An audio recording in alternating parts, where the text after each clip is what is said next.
Hola a todos, muy buenas tardes. Yo soy Néstor Plazola y les doy la bienvenida a la segunda ponencia del último día de actividades del primer Congreso Internacional Online en Ciencias de la Cultura Física y Deportes. Mismo evento que surge por la necesidad y el interés de crear nuevos espacios de difusión en virtud de la necesidad social actual. Para mí es un total placer ser anfitrión de este gran congreso y presentarles a la invitada del día de hoy. Ella es Andrea Rodríguez González, que nos presentará el tema de valoración y prescripción del movimiento. Conozcamos un poco más a Andrea. Andrea es fisioterapeuta, emprendedora y conferencista internacional, con formación académica certificada en gerencia en salud, neurorehabilitación, terapia conductual y comportamental, manejo de autismo, trastorno de déficit de atención, hiperactividad, terapia miofacial y terapia acuática.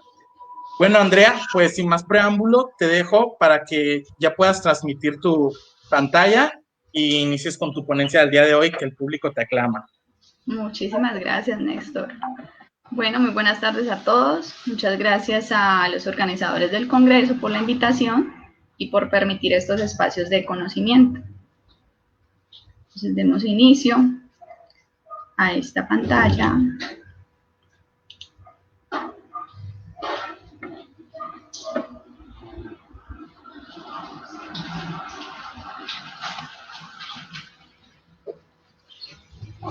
Bueno, el día de hoy vamos a hablar sobre la valoración fisioterapéutica y la prescripción del ejercicio terapéutico. Inicialmente vamos a hablar con mucho enfoque hacia la fisioterapia, pero pues yo tengo en este congreso, hay profesionales de otra área que son de la ciencia de la cultura física y el deporte, entonces es muy importante que estén pendientes al final de la presentación, donde hablamos más o menos de lo que ya es muy importante, que es la prescripción del ejercicio como tal. ¿Listo? Para iniciar, ¿qué es lo que vamos a desarrollar? Vamos a hablar del rol del fisioterapeuta, la valoración fisioterapéutica y el diagnóstico fisioterapéutico, el sistema de movimiento y la prescripción del ejercicio. La valoración fisioterapéutica se debe iniciar siempre y se debe enfocar desde la APTA y desde la CIF. La APTA es la Asociación Americana de Fisioterapia y esta se creó con el fin de desarrollar un modelo de intervención desde la fisioterapia que nos pudiera dar como la identidad. Todo esto se desarrolla, se hace con el fin de mejorar la salud y la calidad de vida de los individuos o los pacientes y de promover el ejercicio de la fisioterapia, la educación, la investigación, la concientización y el entendimiento de la función de la fisioterapia en el sistema de salud. La CIF es la Clasificación Internacional de Funcionamiento de Discapacidad y de la Salud, y con esta lo que se busca es brindar un lenguaje unificado y estandarizado para la descripción de la salud y establecer un lenguaje común para describir la salud. Normalmente la CIF se cree o se tiene la tendencia a pensar de que esta se debe aplicar solamente en las personas con discapacidad, pero realmente se aplica para todos los pacientes, para todas las personas y para todas las intervenciones que tengan que ver con funcionamiento y con salud. La idea es proporcionar una base científica para la comprensión y el estudio de la salud y mejorar la comunicación entre distintos usuarios como profesionales de la salud, investigadores, diseñadores de políticas sanitarias y la población en general. Andrea, una disculpa, Andrea. ¿Puedes regresarte a la plataforma para que le des en compartir pantalla porque no estamos viendo tu diapositiva? Ok. Le das en short screen para que todo el público pueda verla. Ok.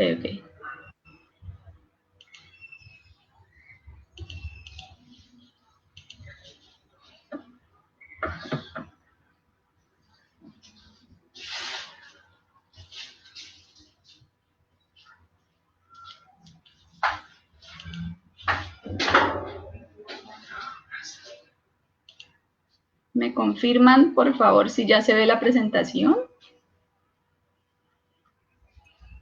Ya se ve, Andrea. ¿No se ve aún? Sí, ya se ve. ¿Ya se ve? Sí, puedes continuar. Vale. Listo. Entonces les hablaba de la APTA y la CIF. La APTA, que es la Asociación Americana de Fisioterapia, y la CIF, que es la Clasificación Internacional del Funcionamiento de la Discapacidad y de la Salud. ¿Sí? Teniendo en cuenta estas dos áreas, desde la APTA se buscó dar un rol, o sea, una identidad al fisioterapeuta en su rol, teniendo en cuenta el sistema de movimiento. ¿Sí? Se desarrolló en el 2013, la APTA tuvo una visión nueva, donde nos daba una identidad a los fisioterapeutas en lo que tenía que ver con todo el sistema de movimiento, con el objetivo de transformar la sociedad al optimizar el movimiento para mejorar la experiencia humana y mejorar la salud de la sociedad. ¿En qué consiste esto? Normalmente los fisioterapeutas siempre están enfocados o se tiene el concepto de pronto erróneo de que los fisioterapeutas solamente abordan el sistema musculoesquelético, pero realmente los fisioterapeutas con esta nueva visión del APTA se hace como un llamado a todos, a la sociedad, a la parte médica, a los pacientes y pues principalmente a los fisioterapeutas, de que se debe realizar una intervención desde el sistema de movimiento y no solamente desde el movimiento o teniendo en cuenta el sistema musculoesquelético, ¿sí? Sino que se debe hacer una práctica, una educación, una investigación de nuestra profesión teniendo en cuenta todo este complejo. ¿Qué es el sistema de movimiento? Es simplemente esa colección de sistemas que son el sistema nervioso, musculoesquelético, cardiovascular, pulmonar, integumentario y endocrino, que interactúan todos entre sí para poder mover el cuerpo y todos sus componentes. En el 2017 salió un artículo donde desarrollaron o donde establecieron como tal que esa era nuestra identidad como fisioterapeutas, ¿sí? Entonces, ¿qué es lo que tenemos que tener en cuenta? Que nosotros estamos en la capacidad de definir, reconocer, validar y promover este sistema de movimiento como una base esencial para comprender la estructura, la función y todo el potencial del cuerpo humano. El fisioterapeuta, entonces, es el experto en el sistema de movimiento, ¿sí? Pero realmente nosotros sí estamos siendo expertos en el sistema de movimiento, o sea, sí estamos generando toda esta perspectiva y evaluando y diagnosticando y brindando todos nuestros tratamientos teniendo en cuenta el sistema de movimiento. Todo esto se hace evaluando nuestro sistema de movimiento de un individuo para promover ese desarrollo óptimo y así poder proporcionar todas las intervenciones que podamos brindarle, dirigidas y enfocadas siempre a prevenir o mejorar las limitaciones en la actividad y la restricción en la participación. Entonces es nuestra responsabilidad como fisioterapeutas poder solidificar nuestra identidad profesional dentro de la comunidad médica y dentro de la sociedad.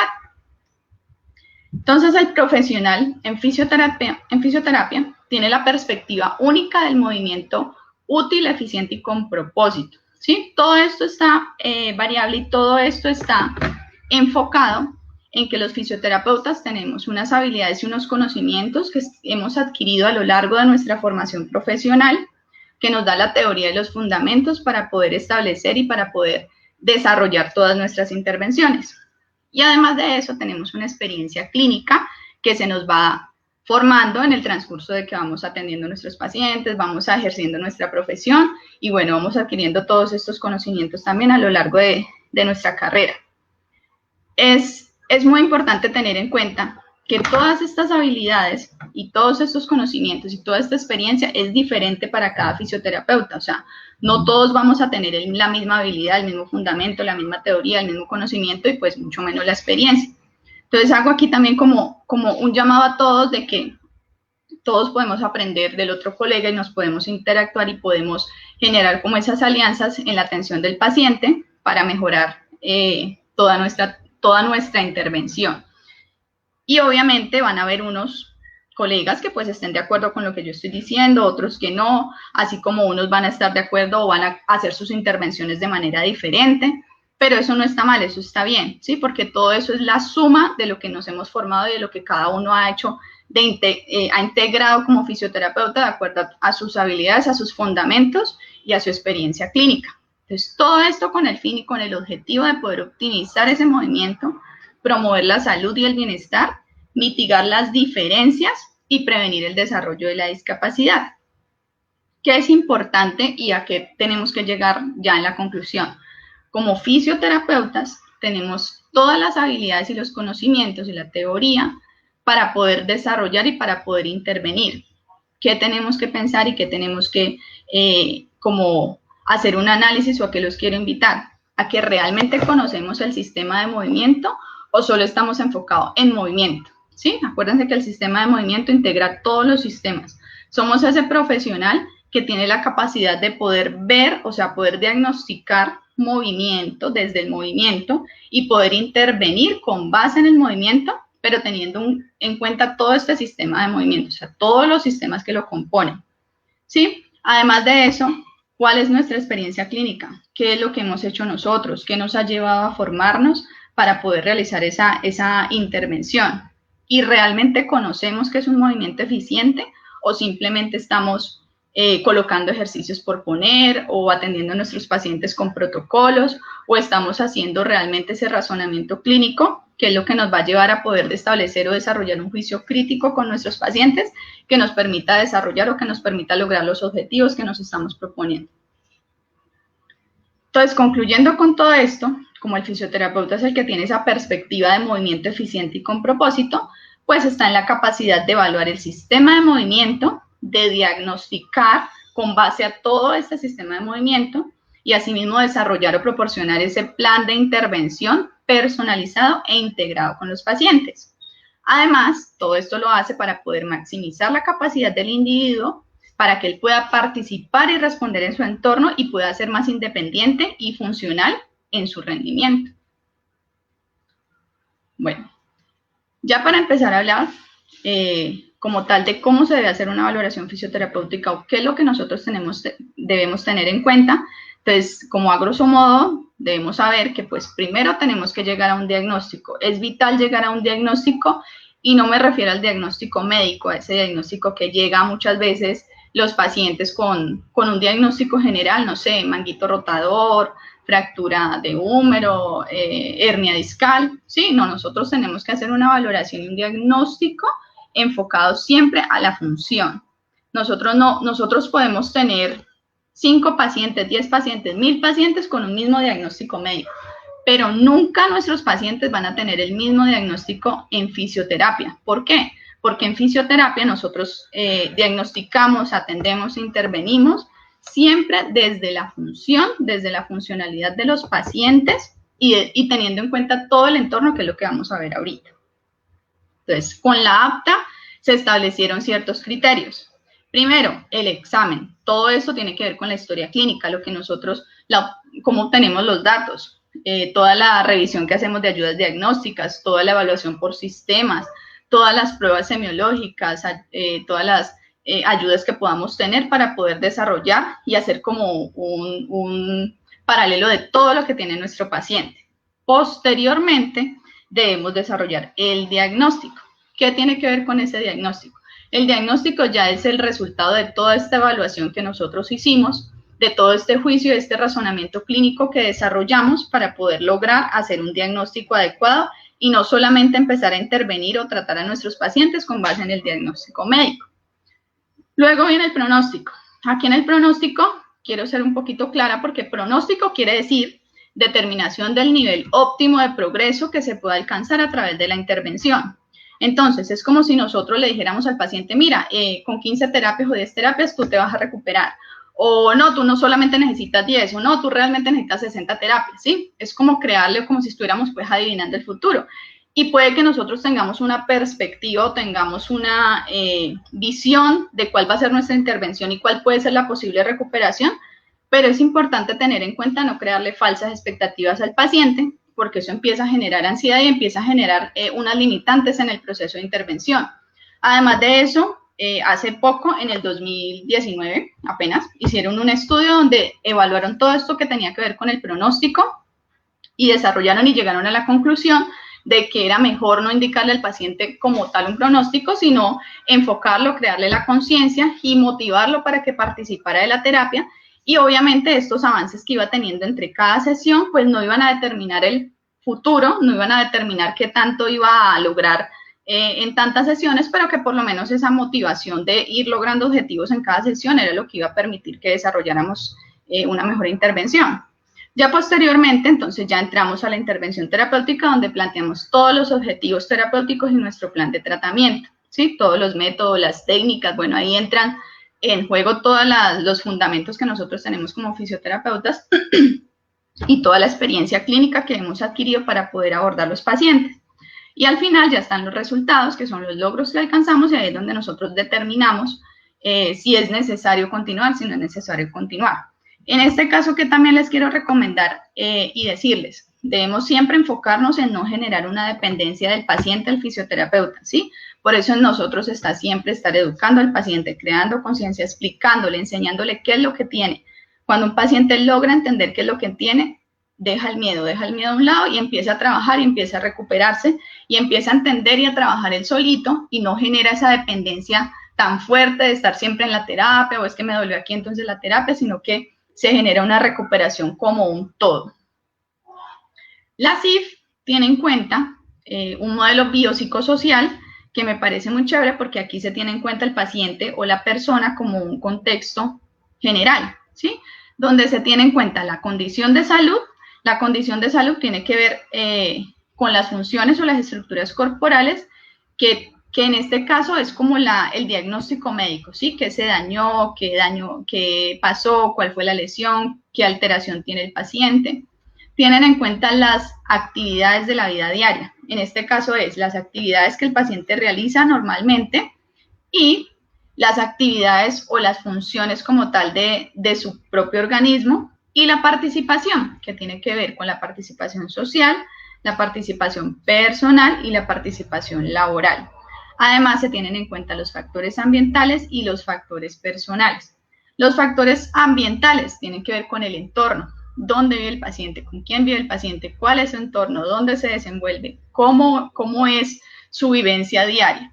Y los factores personales tienen que ver muchísimo con las creencias, con el propio sentir del paciente, con lo que espera, con lo que quiere desarrollar, si está motivado, si no está motivado. Entonces ven que es un conjunto de todo, no solamente podemos atender el paciente la lesión. Nosotros no atendemos una lesión, nosotros atendemos un paciente en general con una condición de salud.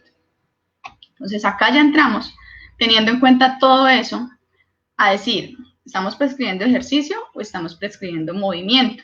Aquí entran todos los profesionales que tenemos que ver con el movimiento y no solamente los fisioterapeutas, sino los profesionales en deporte, los preparadores físicos, los licenciados en educación física, ¿sí? Todos los profesionales que estamos en el área enfocados en la parte de movimiento. Entonces, no quiere decir que prescripción, lo pongo en signo de pregunta, no quiere decir que prescripción de ejercicio sea un concepto errado, porque de hecho es el más viable, es un concepto que está establecido como prescripción de ejercicio, en nuestro caso los fisioterapeutas, prescripción de ejercicio terapéutico. Pero ¿por qué lo pongo así como prescripción de movimiento, prescripción de ejercicio? Es para hacerles un llamado a que se autoevalúen, a que pensemos, ¿realmente estamos prescribiendo ejercicio por prescribir?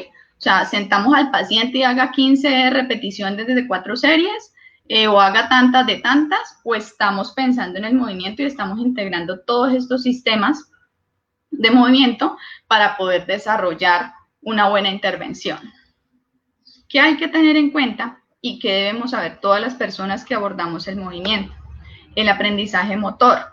Entonces, nosotros aprendemos ejercicios, movimientos, plan de trabajo así establecido o aprendemos sensaciones, ¿sí? Nosotros tenemos que empezar a preguntarnos si nuestros pacientes están realmente comprendiéndonos o nuestros individuos o los participantes están realmente comprendiéndonos cuando nosotros les estamos dando una indicación para que hagan su ejercicio, para que hagan su rehabilitación. ¿Por qué? Porque este aprendizaje motor se da todo a nivel neurocognitivo, o sea, debe haber una interacción, una integración de todos estos procesos. Hay que pensar que nuestro cerebro y nuestro aprendizaje se da muy relacionado ese aprendizaje motor con las etapas del desarrollo motor, que tienen que ver con las etapas iniciales, las etapas intermedias y las etapas finales.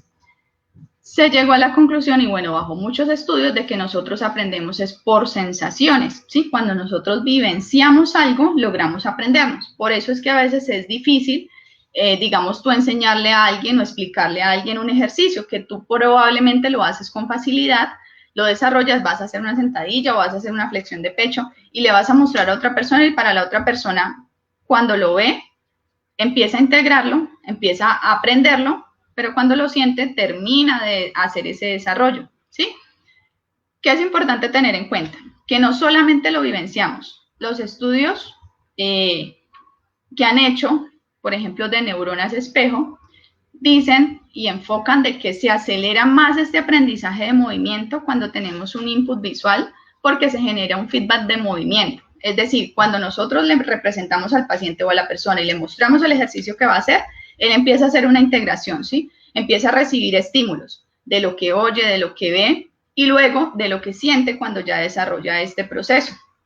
Entonces, a partir de esos estímulos y de todo lo que está sintiendo y de todo lo que está integrando, son esos mensajes que nos están llegando al cerebro, que son primero sensaciones, toda esa parte sensorial, y luego la parte de percepción que nos permite hacer ya la integración y el aprendizaje del movimiento. Y ahí es como se da todo el aprendizaje realmente del movimiento. Entonces, hay que tener en cuenta que no solamente se trata de enseñar un ejercicio por enseñar, sino que tenemos que tener claridad de todas estas etapas de aprendizaje motor, ¿sí? Pues para que haya un movimiento eficiente, hay que tener en cuenta que el movimiento puede ser consciente o inconsciente, ¿sí? Es decir, puede ser estructurado o no estructurado. Por ejemplo, pensemos en los bebés. Cuando nosotros somos niños o cuando hay bebés, cuando está el bebé iniciando, está en una fase inicial de movimiento. Entonces, el bebé en ese momentico no está pensando como, debo moverme así, o debo sentarme así, o debo gatear de esta manera porque esta es la manera correcta. Recordemos que el cerebro no interpreta movimientos correctos o incorrectos, o posturas correctas o incorrectas. El cerebro lo que interpreta son movimientos y punto, y sensaciones, ¿sí? Entonces, desde ahí debemos partir. Nosotros estamos siempre y nosotros nos empezamos a desarrollar desde un movimiento inconsciente y no estructurado, ¿sí? ¿Qué es lo que sucede? Que a medida que va pasando el tiempo, a medida que nosotros nos vamos desarrollando, a medida que vamos viviendo el día a día, con todos nuestros hábitos de la vida diaria, con todas nuestras vivencias, cuando ya estamos en el colegio, en la universidad, luego el trabajo, todas estas experiencias y todas estas cosas que nos empiezan a generar, es lo que empieza a generar patrones disfuncionales. Pero no porque el movimiento tenga algo estricto o el movimiento sea algo establecido que debe ser así, así, así, así para que sea correcto, no, sino porque generalmente empezamos a tener más que todo posturas repetitivas, posturas prolongadas, perdón, y movimientos repetitivos. Eso es lo que nos lleva a perder la eficiencia del movimiento y entonces ahí es donde empezamos a tener que mejorar o que empezar a hacer una conciencia del movimiento, es decir, empezar a desaprender para reaprender. ¿Con qué fin? Con que ese movimiento que antes no era estructurado, era inconsciente, pero estaba bien y era eficiente, pues lo dañamos por malas prácticas diarias, entonces toca empezar otra vez a hacer una conciencia del movimiento, empezar a estructurarlo, adquirir habilidades específicas para que esos patrones de movimiento vuelvan a ser funcionales, y en medio de esa práctica, que va de acuerdo a cada uno y va de acuerdo a las capacidades y a las necesidades de cada uno de nosotros, entonces empezamos a generar ya los patrones de movimiento funcionales y al final, sin ni siquiera estar pensando, ay, me estoy moviendo bien, ay, me estoy sentando mal, ay, estoy haciendo esto, ay, estoy haciendo lo otro, ya se vuelve integrado y vuelve a ser no estructurado, o sea, se genera de manera inconsciente, ¿sí? Entonces ahí es donde uno ya empieza a pensar, por ejemplo, en los pacientes cuando estamos enseñando un patrón de marcha, en este caso un paciente que tenga alteración del patrón de marcha, entonces vamos a empezar a enseñar el patrón de marcha. Entonces estamos destinados a que hay que enseñarle las fases de la marcha, entonces talón, descarga de peso, despegue de talón, despegue de dedos y nos vamos como en una estructura específica, como si todos nos moviéramos de la misma manera. Es importante, obviamente, nosotros tenemos que tener el conocimiento de todas estas alineaciones estructurales y de toda la biomecánica, pero es más importante conocer a la persona, al individuo al que yo estoy abordando. Lo mismo hablo en un deporte. Si nosotros vamos a trabajar un paciente, a trabajar una persona que va a desarrollar una habilidad deportiva, pues al principio su movimiento va a tener que ser estructurado porque él tiene que adquirir esas habilidades, tiene que generar unos patrones y una técnica en la ejecución de sus deportes para que posteriormente, en medio de la práctica, ya se vuelva inconsciente y ya sigue siendo un movimiento no estructurado, pero es un movimiento eficiente, ¿sí? Ya no es adquirir esas habilidades, estar pensando si lo estoy haciendo bien o lo estoy haciendo mal, sino que simplemente se mueve de manera fluida. Entonces, en los pacientes es lo mismo, lo que les hablaba con el paciente del patrón de marcha. Es mucho mejor pensar en ese paciente, en cómo está caminando, cómo se está desarrollando, cómo se está moviendo y cómo lo puedo adecuar de manera individual para que este paciente logre hacer un patrón funcional, un patrón eficiente que me permita al final, después con mucha repetición y práctica, poder volver un movimiento inconsciente que no me genere daños y que no me vaya a provocar lesiones o alteraciones a futuro. Entonces es importante tener en cuenta esas dos palabritas, desaprender y reaprender. Y tener en cuenta que a través de la interacción de todos los sistemas se crean adaptaciones individuales en cada ser humano. Y todos estos sistemas influyen en el movimiento. Entonces, para concluir, todo movimiento es bueno si nuestro cuerpo está preparado para realizarlo, ¿sí?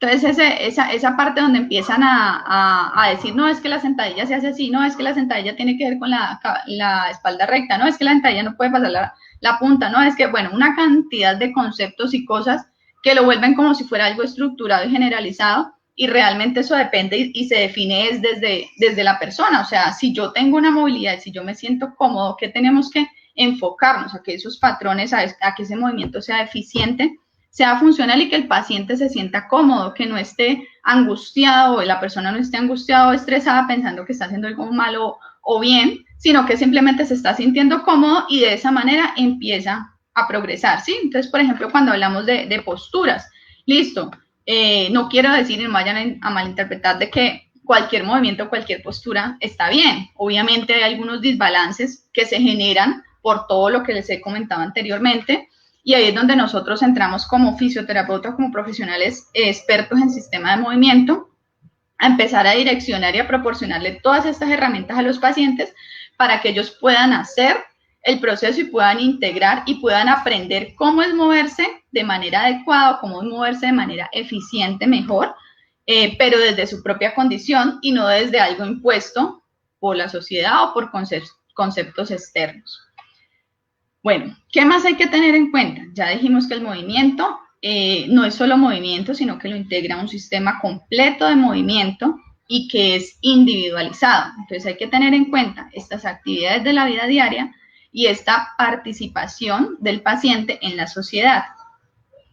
Lo que yo les hablé anteriormente en la CIF, ¿sí? Se tiene que tener en cuenta las actividades de la vida diaria porque no es lo mismo yo atender a un paciente con una misma lesión, con una misma condición, con una misma alteración, o atender que sea, por ejemplo, un paciente sedentario, un adulto mayor, atender, por ejemplo, un joven o un niño que sea deportista, ¿sí? Mi intervención, o sea, mi lesión puede ser la misma, pero mi intervención debe ser diferente y debe ser pensada desde el movimiento y desde la función, porque es la manera como yo logro integrar y recuperar a ese paciente. Lo que al uno le sirve, al otro no.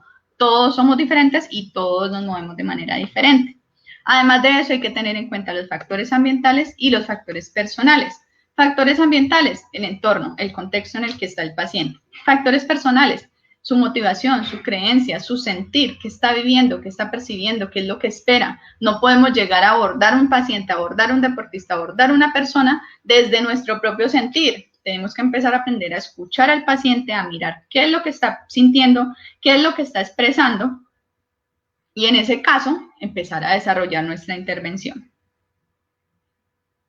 Bueno, para la adapta, ya como a manera de conclusión en esta parte, es importante y se debe tener en cuenta y se debe promover que el ejercicio terapéutico es el mejor medicamento que existe y no nos debemos limitar en el movimiento. Es decir, no porque un paciente nos llegó con una lesión de rodilla, entonces nos vamos a poner a atender al paciente solamente con activos de rodilla o con resistivos de rodilla o fortalecimiento de rodilla. No, hay que permitirle al paciente moverse, hay que permitirle al paciente ampliar, o sea, no somos solamente una rodilla lesionada, somos un todo, un complejo, un sistema de movimiento.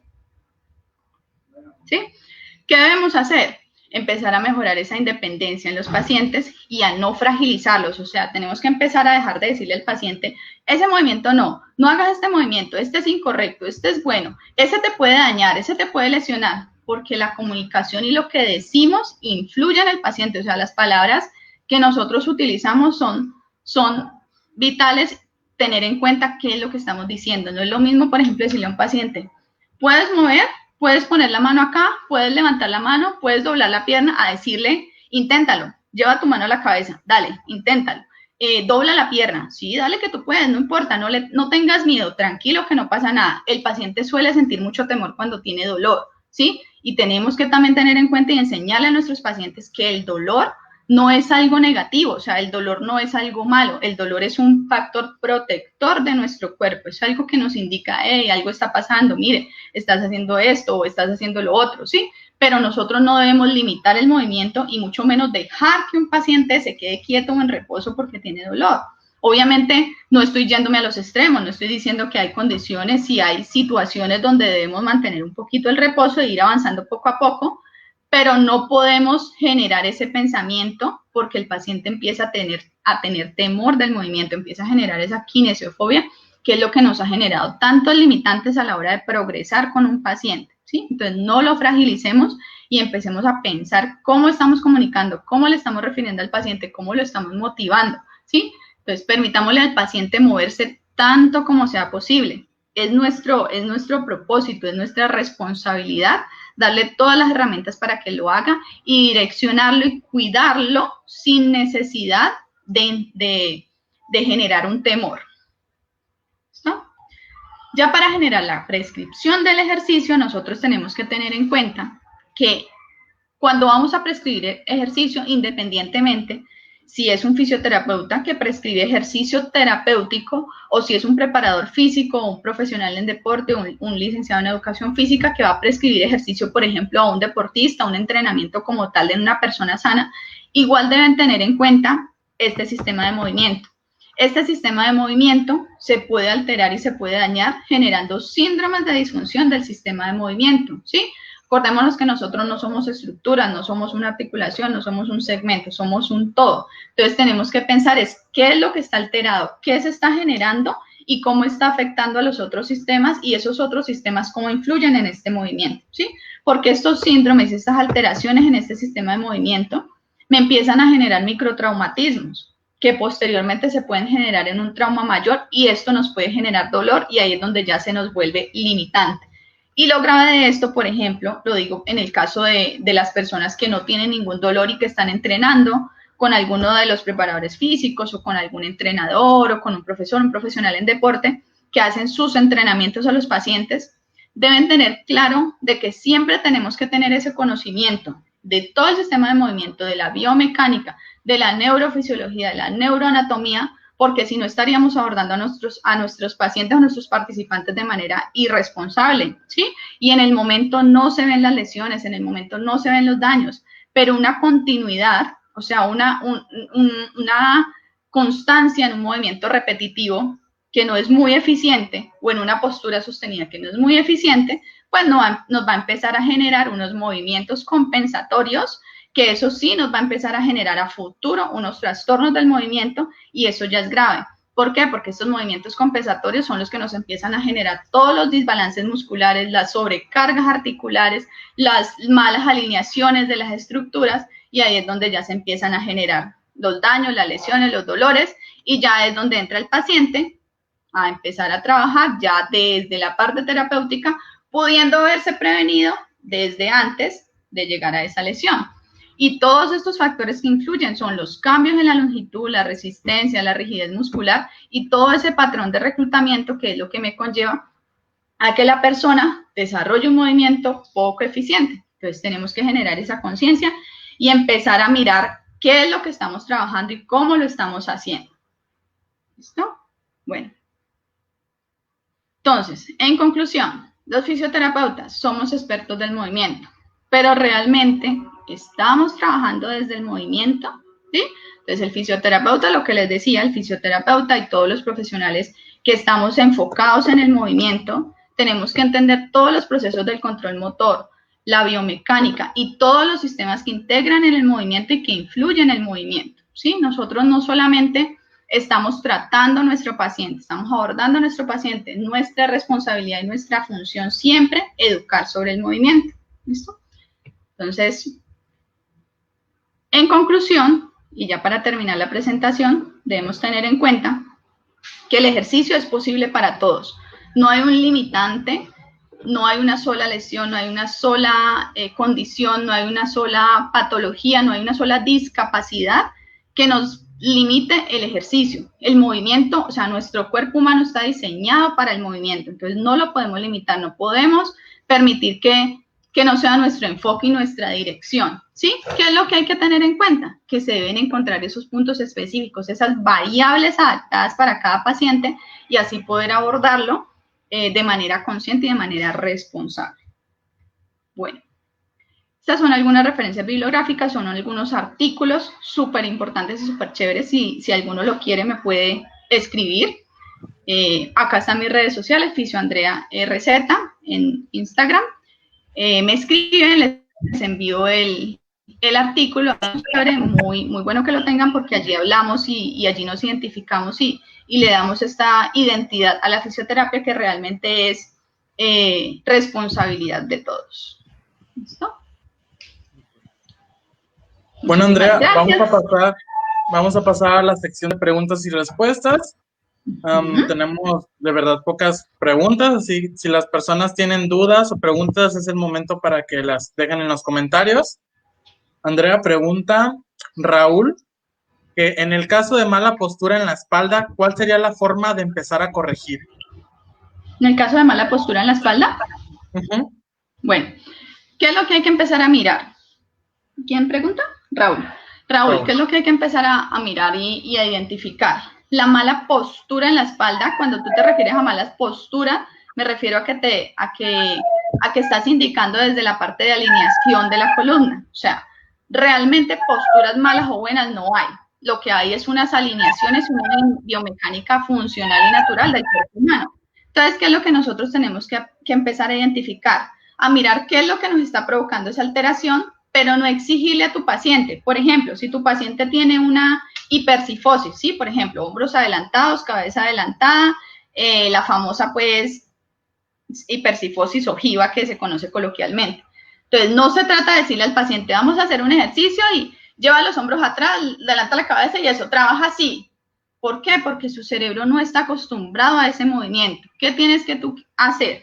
Tienes que empezar a crear un patrón funcional, ¿sí? No lo hagan de manera robotizada porque no somos robots, o sea, no lo ponga, no sé qué abducción, tal, no, hazle diagonales, generale función, permítele el movimiento y a través de ese movimiento, sin tú pensar tanto en tengo que alinearlo, tengo que volverlo acá, tengo que quitar la cifosis, llevar la cabeza para atrás. En el momento en que tu paciente se empieza a mover de manera funcional, de manera tranquila, de manera natural y se siente cómodo, todo eso empieza a adecuarse, ¿sí? Porque se empiezan a integrar todos los sistemas y te empieza a corregir. Entonces, cuanto menos tú te des cuenta, el paciente empieza a mejorar la postura. Y no tienes tú que estar encima fragilizándolo de, tienes una mala postura, está mal, está errado, endereza. No, así no, porque eso genera una tensión a nivel cerebral y acuérdense que el aprendizaje motor se da desde la parte neurocognitiva, o sea, no podemos olvidar ese aprendizaje motor que se da a nivel cerebral. Todo lo que le decimos al paciente y todo lo que el paciente ve, escucha, vive, siente, es lo que le va a generar el cambio. Entonces, dejemos de pensar tanto como en esta parte de la postura está incorrecta, está correcta, hagámoslo, sino permitámosle al paciente moverse, seamos creativos en qué ejercicio les vamos a proponer, cómo vamos a trabajar, cómo vamos a enfocarlo a la función y de esa manera el paciente empieza a mejorar sin tú tener que enfatizar, incluso sin que tú te des cuenta. Cuando ya lo sigues atendiendo, está trabajando y ya tú lo empiezas a ver, él solito empieza a corregir. Entonces es evaluar muy bien cuál es la alteración que tiene en la espalda o que tiene en su columna y asimismo empezar a ser creativo en tus ejercicios sin necesidad de llevarlo a la parte robotizada. Cupertino Borrell pregunta, ¿y si el movimiento le produce el dolor, se limita el rango de movimiento? No. Bueno, ¿qué es lo que hay que hacer? Nosotros también debemos, o sea, por ejemplo, si hay un paciente y nosotros estamos con un rango de movimiento, hay unas estructuras y hay como unas escalas que dicen, bueno, la flexión de hombro es tantos grados, la flexión de codo es tantos grados, tronco es tantos grados, ¿sí? Pero si nosotros nos vamos a la realidad, no todos tenemos los mismos rangos, no todos tenemos la misma flexibilidad, no todos tenemos la misma fuerza, somos variables. Entonces ahí es importante nosotros empezar a adecuarlo. Es muy importante lo que está diciendo la persona que está preguntando.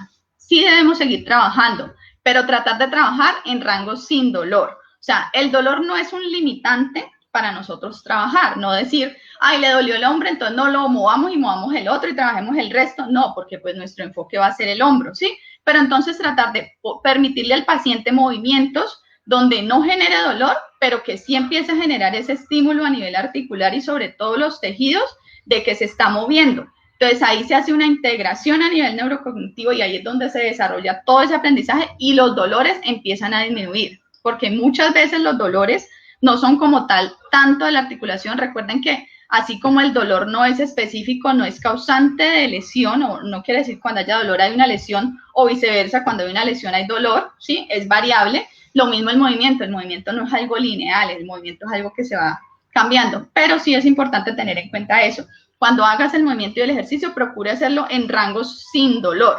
Que le dé un poquitico de dolor, algo más tolerable, no importa, síguelo trabajando. A medida que lo vayas trabajando, el paciente va mejorando. No le tengamos miedo al dolor, no le tengamos miedo al movimiento.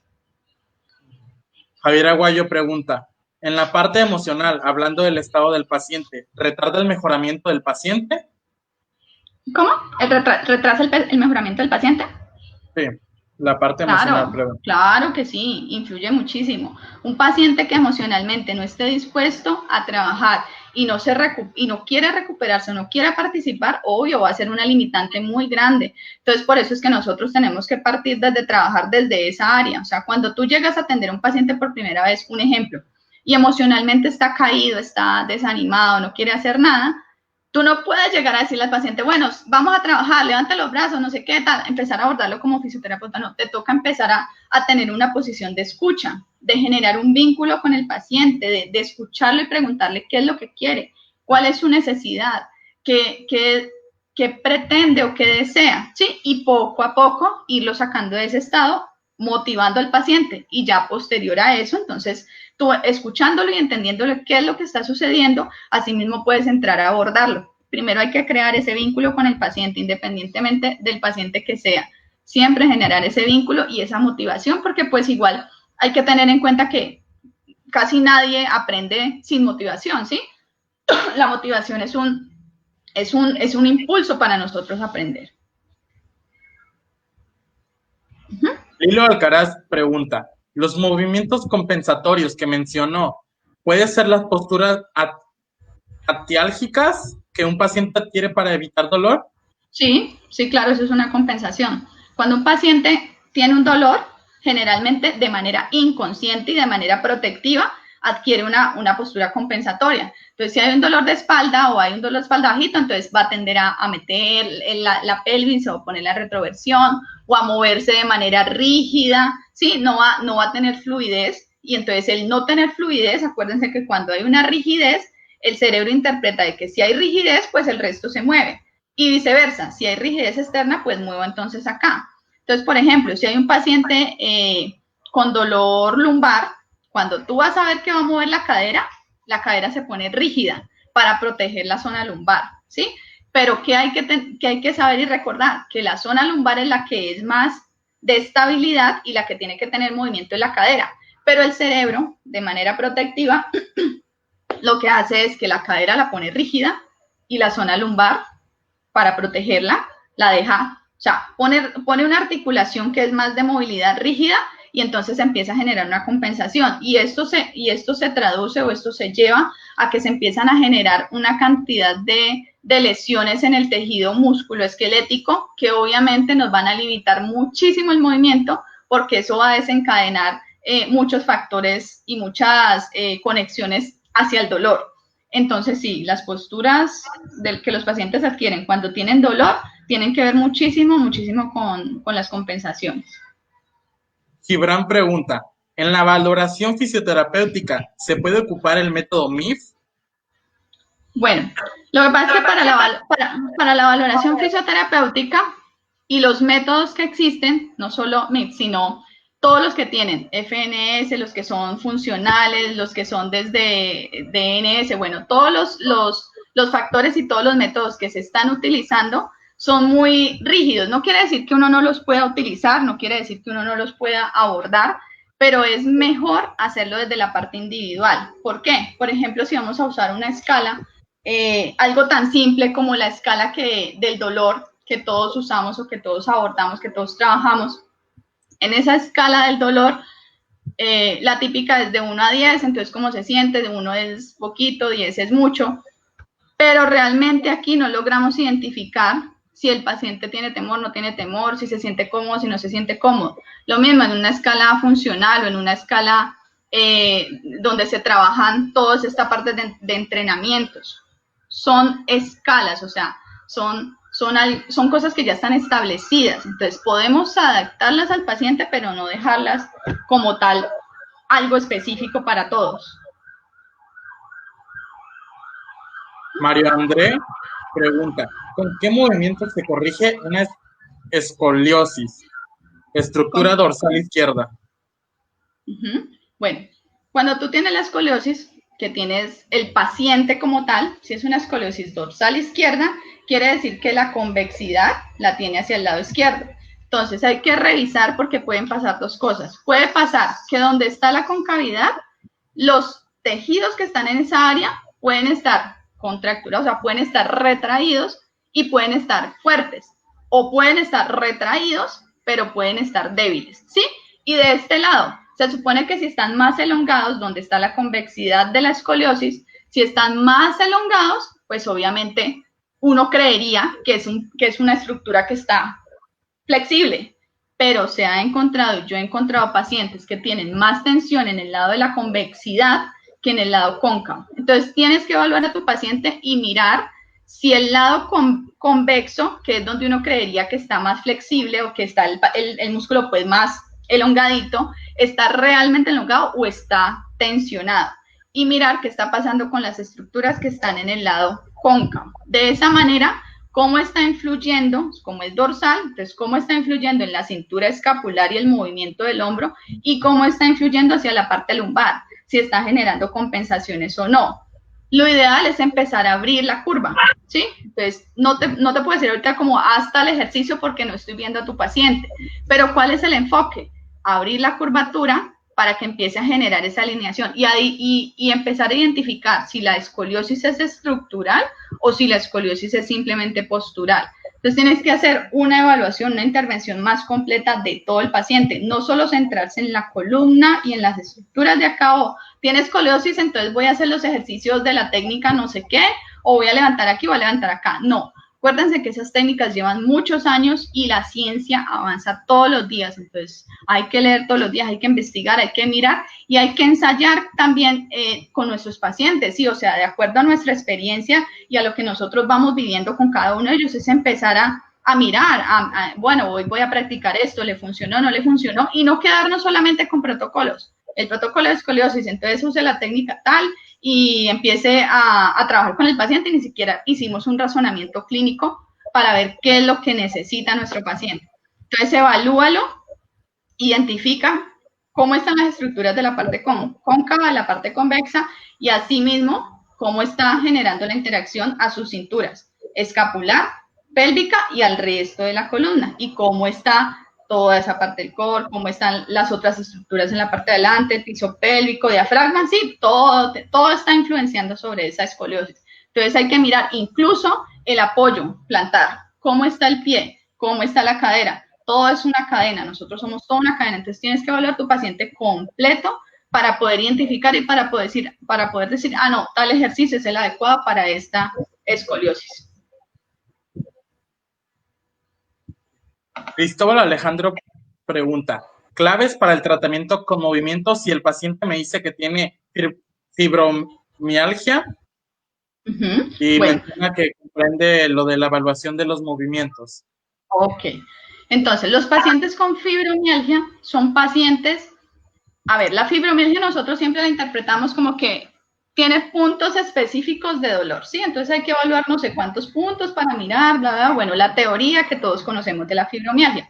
Pero que hay que tener en cuenta que los pacientes con fibromialgia son pacientes que son muy sensibles al dolor. Si a ellos a veces el solo tacto, solo tocarlos ya les duele. Y no quiere decir que sean exagerados o que ese paciente se queja. No, realmente la fibromialgia es una patología que es muy sensible. Entonces, con esos pacientes hay que entrar mucho desde el vínculo, ¿sí? Entenderlo, tratar de generar esa empatía, de ponerse en el lugar de ese paciente y de mirar qué es lo que le está sucediendo, cómo lo voy a empezar a abordar y hacer movimientos. O sea, con ellos hay que marcar un límite. No nos podemos ir ni muy pasivos ni muy activos, ¿sí? Es un progreso. Y como tienen picos en la enfermedad, a veces están muy agudos y a veces están normalitos, crónicos, que no tienen el dolor tan alterado, entonces uno tiene que ir adaptando el tratamiento de acuerdo a cómo lo vaya encontrando. Entonces hoy está muy sensible, bueno, lo pongo a moverse, lo pongo a trabajar, pero tengo cuidado de que no se me vaya a exacerbar o no se me vaya a alterar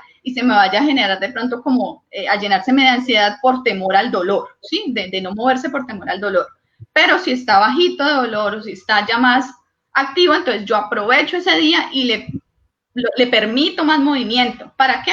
Para que vaya haciendo una integración, para que se vaya adaptando y para que vaya compensando. Hay que tener en cuenta que esa fibromialgia es constante. Realmente no quiere decir que vamos a hacer diesteterapia y ya quitó la fibromialgia, no. Pero entonces sí enseñarle muchísimo al paciente, educarlo para que él mismo aprenda a identificar cuándo me puedo mover, hacia dónde me puedo mover, qué tanta restricción y no fragilizarlo, lo que yo les decía, no infundirles temor o mostrarnos como que, ay, sí, les está bien, no, permitirles, pero mostrarnos como más bien relajados y tranquilos para que así mismo el paciente lo asimile. Ok. Tenemos una pregunta de parte de Luis Rodríguez y dice, cuando hay una lumbalgia degenerativa y hernia en la L5 y S1, ¿qué es lo mejor recomendable como terapia para disimular el dolor? Cuando hay una hernia o cuando hay solo lumbalgia. Dice, una lumbalgia degenerativa y hernia en la L5 y S1. Bueno, lumbalgia degenerativa, yo creo que es como una degeneración del disco a lo que se está refiriendo. Las hernias discales, cuando los pacientes, los profesionales ven, digamos, hernia o incluso los mismos pacientes ven hernia, se asustan muchísimo. Creen que no, tiene una hernia, entonces yo no me puedo mover porque la hernia, entonces, ¿qué va a pasar? Incluso como profesionales, inicialmente me pasó, yo pensaba en una hernia y yo decía, ay, no, ¿será que se puede abordar? ¿No se puede abordar? No tengamos miedo. O sea, las hernias, así sea una hernia chiquitica o sea una hernia grande, es la misma hernia, ¿sí? O sea, es una hernia del disco. Hay diferentes tipos de hernias. Hay unas que son más degenerativas, me imagino que es lo que está preguntando en este caso. ¿Qué tienes que hacer? Fortalecer toda la zona y empezar primero desde la estabilidad. O sea, el trabajo de core no quiere decir que la columna sea una estructura frágil y que si no tenemos el core fuerte, pues entonces ya nos va a dar lumbalgia o nos vamos a lesionar. No, pero si hay una hernia, tenemos que ayudarle un poquito con esa faja postural o esa faja anatómica natural que nosotros tenemos, que es el core, que es todo el transverso abdominal, que es el músculo que está posterior a los abdominales y es de estabilidad. Este músculo, aunque es abdominal, no genera flexión de tronco, sino que produce estabilidad y transmite fuerzas, ¿sí? De miembros superiores a miembros inferiores, y fortalecer el patrón respiratorio, o sea, el diafragma. Todo está comprobado por estudios científicos que el trabajo del diafragma, el potenciar ese músculo de la respiración y promover ese patrón respiratorio diafragmático hace que se mejoren todos los dolores y todas las alteraciones a nivel lumbar. Y aparte de eso, incluir el piso pélvico, ¿sí? O sea, todo es el core. El core es transverso abdominal, piso pélvico, diafragma y todos los multífidos y todas las estructuras que están sosteniéndome la columna para mantener ese equilibrio y esa cocontracción que me va a generar esa faja postural que va a permitir una mayor movilidad. Cuando ya tenemos más estabilidad, recuerden lo que les dije, la columna lumbar es más de estabilidad y no tanto de movilidad. Entonces generamos esa estabilidad y a partir de esa estabilidad ya podemos incluir más movimiento y movernos con mucho más libertad. Francisco Santana pregunta, ¿cómo pasamos de los estudios estandarizados del movimiento a la individualidad? Bueno, no entiendo muy bien a qué se refiere, pero me imagino que es como de los protocolos o de lo que ya está establecido de atención al paciente hacia la individualidad. Bueno, es lo que yo les explicaba. Otra vez el ejemplo de la marcha. la marcha tiene unos patrones estandarizados. Este es el balanceo y este es el apoyo. Entonces, en el apoyo es descarga, apoyo de talón, descarga de peso, despegue de talón, despegue de balanceo. Entonces, balanceo inicial, balanceo medio, balanceo final. Bueno, pero si nosotros nos vamos a poner a estudiar y vamos a identificar y vamos a evaluar a la población, realmente todos tenemos un patrón de marcha diferente, que se van adecuando de acuerdo a nuestras experiencias. Yo me muevo así, yo me muevo de esta manera, yo me muevo de la otra forma. Entonces, todos esos patrones, no solo el de marcha, sino todos los patrones de movimiento son diferentes en cada persona. Entonces, uno puede tener una base y puede tener una guía a partir de los protocolos, pero no quedarse solamente en esa parte. Entonces, por ejemplo, tú puedes tener una guía para trabajar, digamos, las hernias, que lo estábamos hablando ahorita. Entonces, no, entonces hay que sentarse así, hay que hacerlo acá, hay que promover la basculación pélvica, hay que trabajar la movilidad de la cadera. Pero entonces, de acuerdo a ese protocolo, a esos estudios estandarizados que usted tiene, los empieza a adecuar y los empieza a adaptar a su paciente. O sea, no hay algo establecido, no hay un protocolo para adaptar de manera individual, porque eso va en cada profesional de acuerdo a sus conocimientos, a sus fundamentos, a su teoría, a su experiencia clínica y a su capacidad de razonamiento clínico, es lo que le va a permitir poder abordar ese paciente y poder adecuar esos estudios que están ya estandarizados, esos protocolos, hacia la individualidad del paciente. ¿Cuál es la clave? ¿Por qué se pueden guiar? Guíense por la APTA y por la CIF, ¿sí? O sea, ellos tienen un orden. La CIF es súper chévere, el cuadrito que les mostré allí donde decía limitaciones en la actividad. Entonces, pregúntenle a sus pacientes a qué se dedica, qué hace, qué le gusta hacer. Normalmente usted qué hace todos los días, dónde trabaja, hace cuánto trabaja, hace cuánto le empezó el dolor. Usted siempre ha tenido ese dolor. Ah, ya ahí le empezó ahorita o antes lo tuvo. Todo eso influye. Entonces, conversen mucho con su paciente y sáquenle la información al paciente y ya unen todo, lo que les dijo el paciente, lo que yo conozco, mi experiencia, los estudios, los protocolos, y así desarrollar la intervención. Bueno, pues con esto concluimos la sección de preguntas y respuestas y a su vez la segunda ponencia de este último día de actividades del primer Congreso Internacional Online en Ciencias de Cultura Física y Deportes. Andrea, pues ha sido un placer escuchar esta enriquecedora charla perteneciente al módulo de terapia física y rehabilitación. Antes de terminar, me gustaría hacerte entrega ante toda la gente presente de un reconocimiento virtual por tu participación en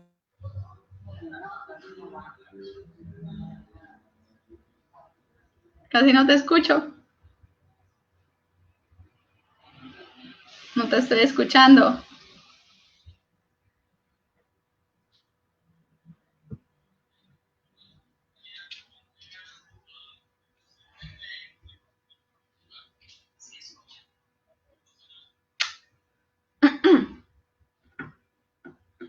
No te estoy escuchando, Néstor.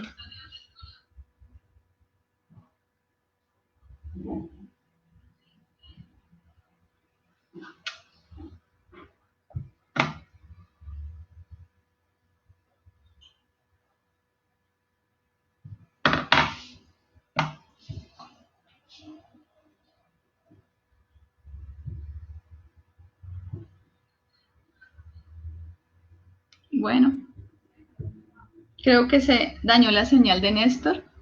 De todas formas, muchísimas gracias a todos los que participaron. Si de pronto tienen más dudas, si de pronto quieren resolver otras cosas o tienen propuestas o me pueden enseñar o me pueden dar ideas de otras cosas, de tratamientos o experiencias que hayan tenido. mi participación como ponente en la...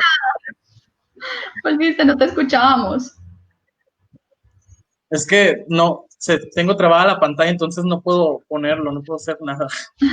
A ver, ahorita ando pidiendo ayuda. Producción.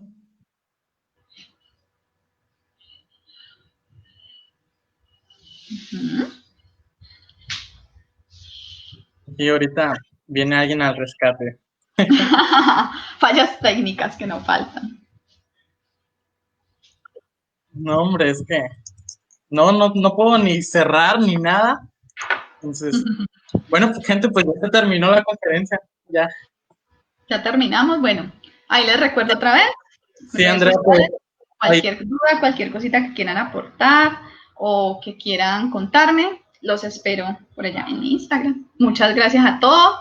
Muchas gracias por hacer parte de los que les gusta ampliar el conocimiento, de los que les gusta estar en constante aprendizaje. Eso nos hace mejores profesionales y nos promueve a ser incluso mejores personas porque podemos ayudar a los demás y pues nosotros estamos para servir. Muchas gracias a todos.